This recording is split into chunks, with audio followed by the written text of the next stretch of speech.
DNA test horror stories. Updated, today I messed up by destroying the entirety of my family for only $99. We've all been seeing the recent craze of DNA testing and whatnot, so my dad and I decided to jump in the bandwagon and we bought 2 from 23andMe. We got our results back a few days ago and I went into the DNA relatives section to check out my matches.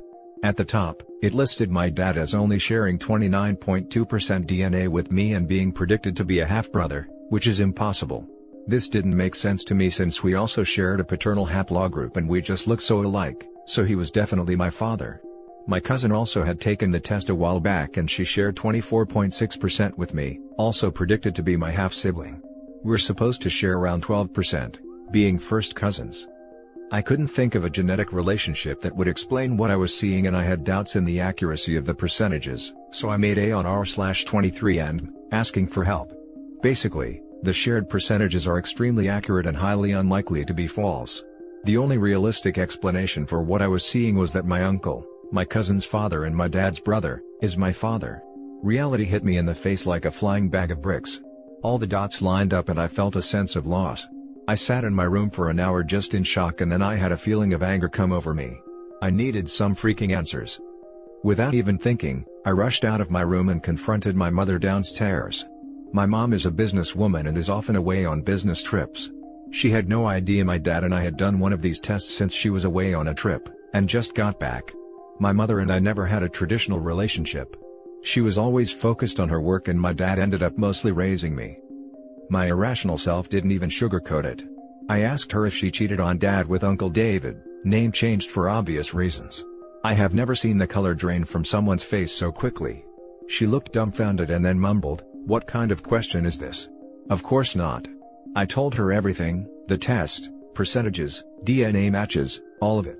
Crap hit the fan. My mom fell to the ground crying, begging me not to tell dad. I left her there and went back into my room. I called my cousin, now half-sibling, and told her everything. She ended the call screaming, "Dad, now uncle," then came home and stumbled into my room asking what's wrong with mom. I told him everything too. He didn't say anything after calming down. He left the room and I locked the door. For the next few hours, I heard my entire family fall apart outside my door. My parents got into a heated argument and my grandparents rushed over to see what was going on. My aunt-in-law and David showed up shortly later and I'm pretty sure I heard my dad and David get into some physical fight. Utter chaos. I feel like freaking crap. I know it's not my fault, but I can't help feeling that this is all because of me. If I had spent my freaking birthday money on something else, none of this would have happened, but another part of me is glad to know the truth. I'm too scared to go outside. I don't even know what the outcome was. The only noise I hear in the house now is the occasional sobbing coming from my mother, and I'm sure my dad is out of the house. Screw my life. Now for the top comments before reading the update. Call your dad, make it clear you still see him as your father.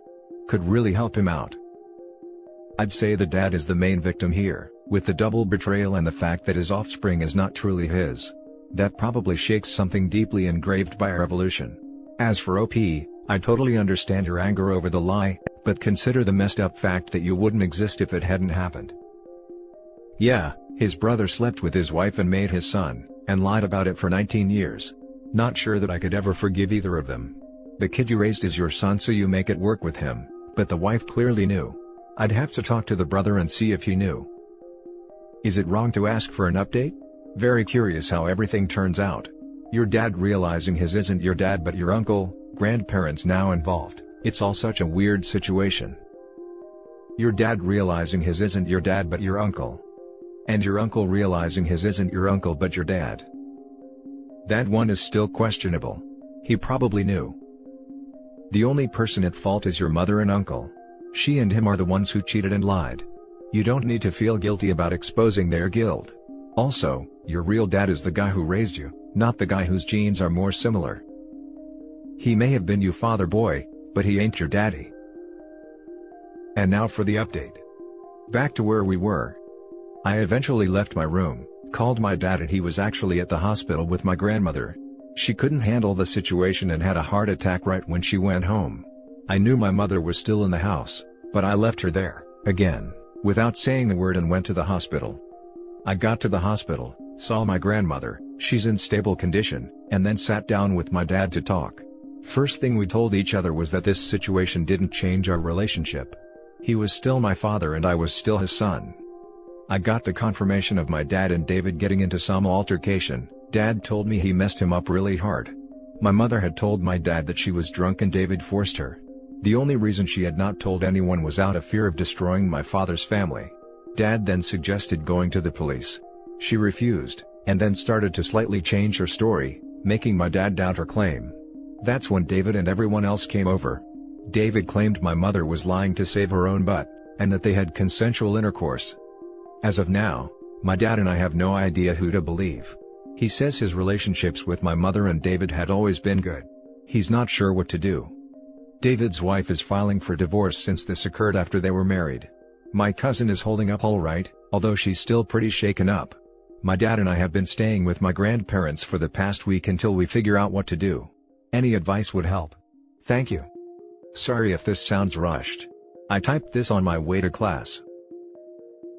Now for some top advice. I hope you and your dad can get through this fine. I wish you guys the best of luck and stay strong. And Grandma. OP, you didn't do anything wrong.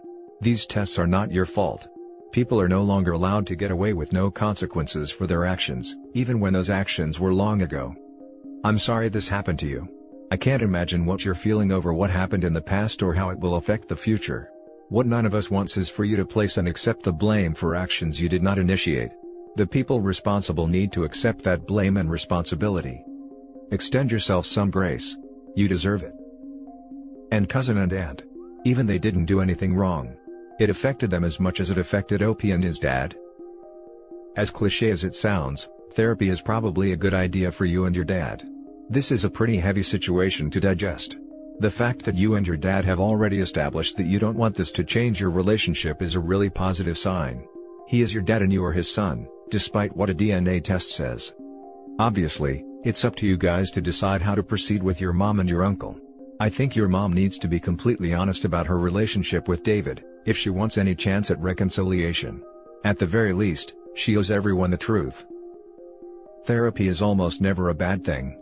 My wife and I go just for maintenance. Hey man, thanks for the update. First off, I think you are awesome for supporting your dad. That's some messed up stuff you are dealing with, so it's good to have someone who is with you all the way, both of you. I'm really sorry to hear about your grandmother, but it is good she is recovering. I am enraged by your mom. Unless she actually got forced, claiming to have been is really mess up. And since she changed her story when your dad wanted to report it, this feels like she is just trying to save her own butt like your uncle says. Your dad will need a lawyer for divorce. And as another person has pointed out, you should both think about seeing a therapist about this. They will be able to help you protect yourself from further harm.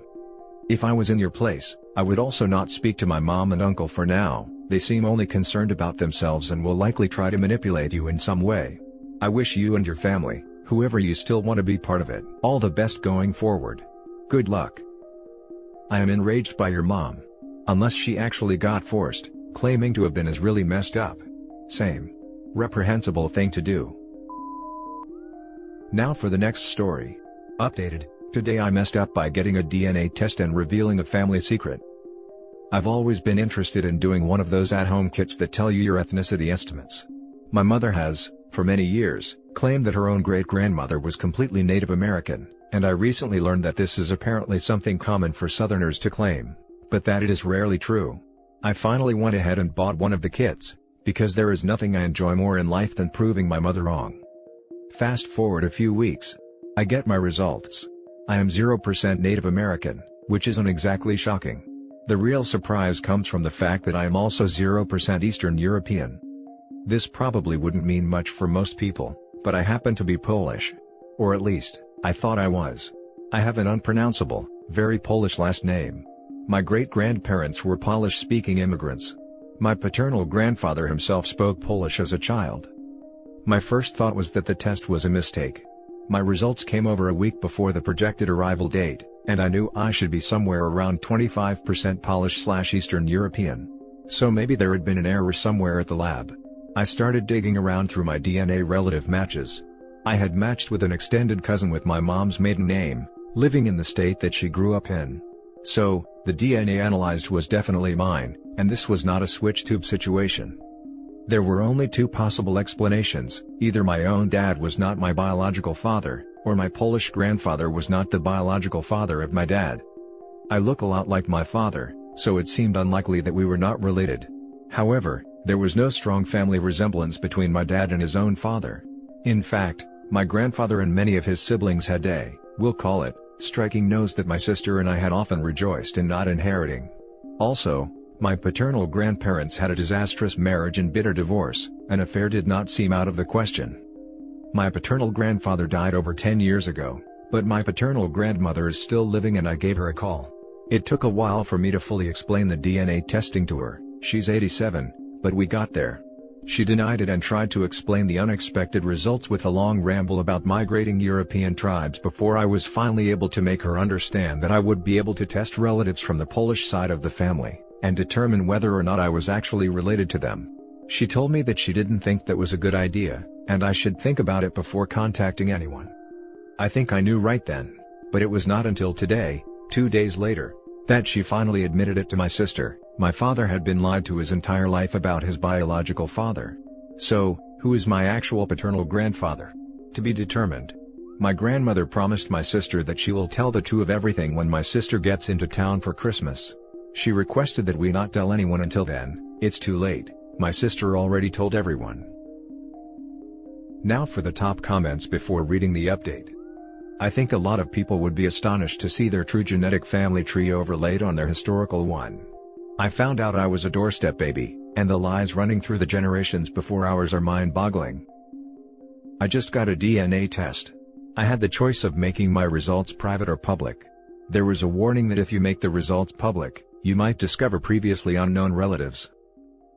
On my father's deathbed, found out my paternal grandmother beat my toddler aunt to death with a fire poker in a fit of postpartum depression, so that was fun.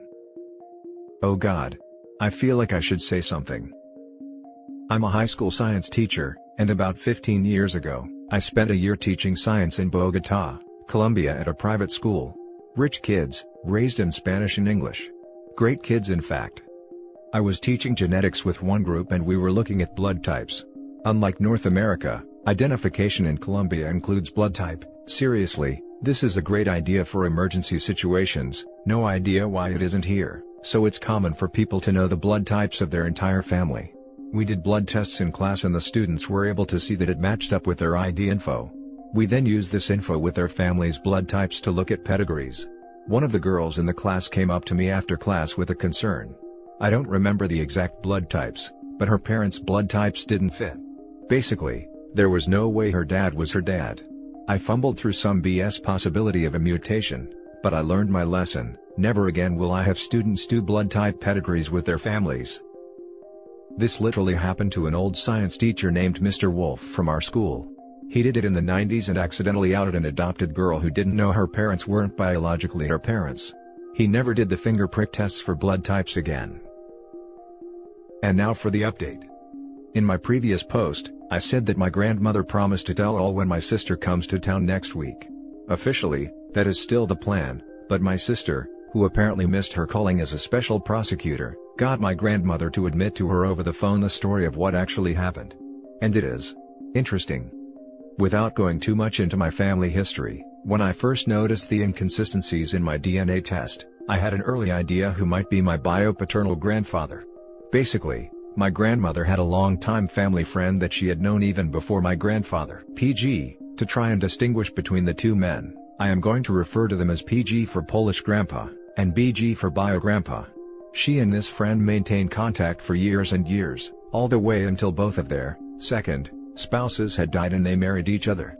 Their kids had grown up together even before they become step-siblings as adults, and they are still part of my extended family as aunts and uncles even though BG died when I was a baby, almost 30 years ago. Over the years, there has been a bit of mild speculation that BG had possibly fathered my dad's younger brother. No one really took it all that seriously, but he did look an awful lot like one of BG's and his wife's kids. Because of this, the day I got my test results and figured out what they probably meant, I called my sister and we ordered a test for her best friend, one of Berg's grandchildren. Telling this information to Grandma was what finally made her admit it. I was going to be matched as a cousin with my sister's best friend, who, although considered a part of my extended family, should have been of no biological relation to me. But here's where it gets a little confusing. My grandmother claims that PG was sterile as the result of something that happened to him in World War II. She says all 3 of her children are biologically from BG, but that it was all done intentionally through artificial insemination. She desperately wants this to be kept a secret from everyone, including my dad and his siblings, because she is worried that people will assume the worst about her. My dad and his siblings were born in the early 1950s. Does anyone know what the odds of this were? How common was artificial insemination back then? Would someone have really used a friend as a donor? More than 3 separate times, my grandmother had at least 1 miscarriage that I remember her telling me about at some point. My grandmother has a known history of rewriting events in her favor. I guess it really does not matter at this point why BG was the father, but it is frustrating to feel like she might just be throwing in more lies on top of everything. Answers to common questions from my last post. A lot of people wanted to know which DNA test I used. I used MyHeritage, but I have no idea if it is better than any of the others. I picked it because it was cheapest. A lot of people also wanted to tell me that these tests are not very accurate. I don't really know what to say about that except that it was accurate enough to know that I did not have any Polish ancestry. Some people wanted to know how my dad was taking all of this. He has not yet been told who his bio father was, but he did not have a particularly strong reaction to the original information. His opinion was that it did not particularly matter to him because whoever it was dead anyway. My dad is not one to dwell on this type of thing. My mother thinks my sister and I are being ridiculous for obsessing over the whole thing, but this is the same mother that still refuses to admit that she does not have any recent Native American ancestry, so. Now for the top comments. Your grandma is obviously trying to save face, whether she cheated without him knowing, or had BG's baby some other way. The fact they were later married makes me suspect they were in love all those years but didn't believe in divorce or something. Hopefully more answers will spill when your sister arrives. I'd be persistent but non-judgmental if you really want to tease out the truth. Artificial insemination back then was a turkey baster. DIY. Everyone should do grandma a favor and accept her explanation. PG isn't alive to be heard or tell his side of the story. Maybe he was sterile and there was some wife swapping. You should try to smooth this over with grandma or just drop it. OP's father and his siblings have a right to know who their biological father was even if he is dead along with the man who raised them as his own. If grandma wants to claim it was a sperm donor, let her make that claim and just accept it. There's nothing to gain by calling her a liar. Her kids have a right to know but let her keep her dignity even if her story does seem like BS. The artificial insemination piece is just face-saving. The actual equivalent of, but I didn't inhale. But other comments are right, it doesn't matter, and you should probably just drop it because it appears to embarrass your grandmother. It can be pretty important to know your family history, as then if someone gets some disease you may want to get checked for it too if it's hereditary or if they get some sort of cancer. Take extra precautions around stuff that may increase your risk of that cancer. Totally understandable wanting people to know who their grandfather actually was. And that's it for this video guys. If you have thoughts to share, leave a comment below. Don't forget to hit like and subscribe if you like this content. I'll catch you in the next one. Good day everyone.